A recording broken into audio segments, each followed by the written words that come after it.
faharoatra any ny fahasoavan'i Jesosy Kristy Tompontsika. Amen. Andeha ry havana hiaraka hivavaka isika.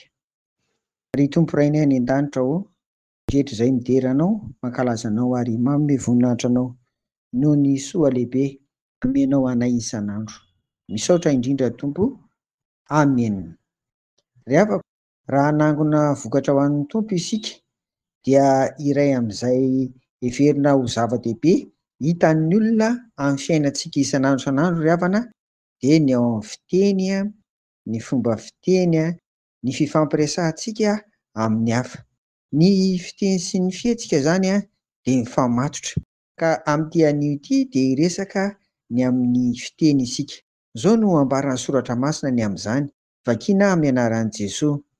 Aoka amin'ny fiteninareo ho amin'ny fahasoavana mandrakariva, ho mamy sira mba ho fantatrareo izay tokony havalonareo ny olona rehetra. Amen. Kolosianina 4:1-9. Hitantsika amin'izany ry havana ny mahazava-dehibe ny fiteny sy ny teny ary ny tenitenenina ary ny fomba fiteny manoloana ny hafa, ary io dia hita sy iainana isan'andro. Voalohany eto hoe ho amin'ny fahasoavana. Ahoana moa izany?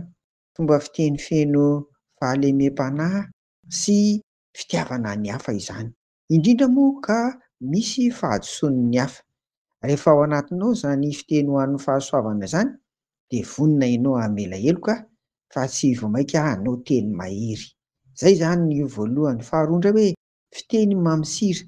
Tsy inona akory izany fa fiteny voahevitra tsara, feno fahendrena, indrindra moa fa tsy miteniteny foana raha sendra tezitra. Teny manome voninahitra an'Andriamanitra ary manaja ny olona na iza ny eo anoloanao, na kely na lehibe, na mahantra na manan-karena, na manam-pahaizana na tsia. Izay izany ilay hoe teny mamy sira eto ry havana. Lavitra mihitsy ny atao hoe fanambaniana, tsy manambany ny hafa, tsy mirehere, tsy manao avonavom-bava, fa tena miteny amin'ny fahasoavana. Izay izany ary indrindra mamy sira. Fampitoy izany ireo.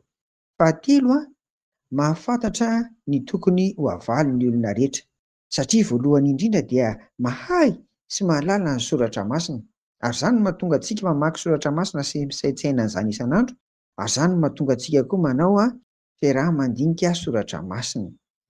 Ry havana, izany fitenitsika ambary eto izany hoe mahafantatra izay tokony havalon'ny olona rehetra dia indraindray tokoa misy tsy takatry ny saina, fa mangataka mafy isika.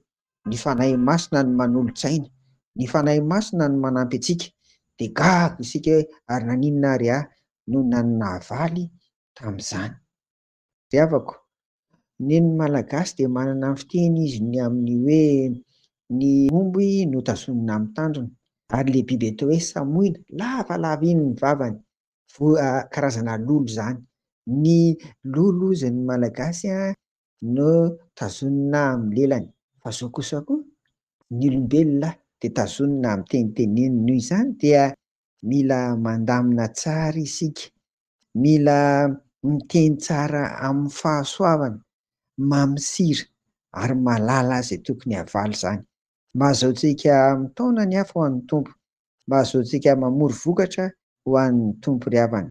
Tsisy mahita izay hanem-po fa izay avoaka amin'ny vava no hitan'ny olona koa. Aoka samy ho banjinitsika ao anatin'izany ny fitiavan'Andriamanitra amin'izay tenitenenina, indrindra fitiavana ny hafa.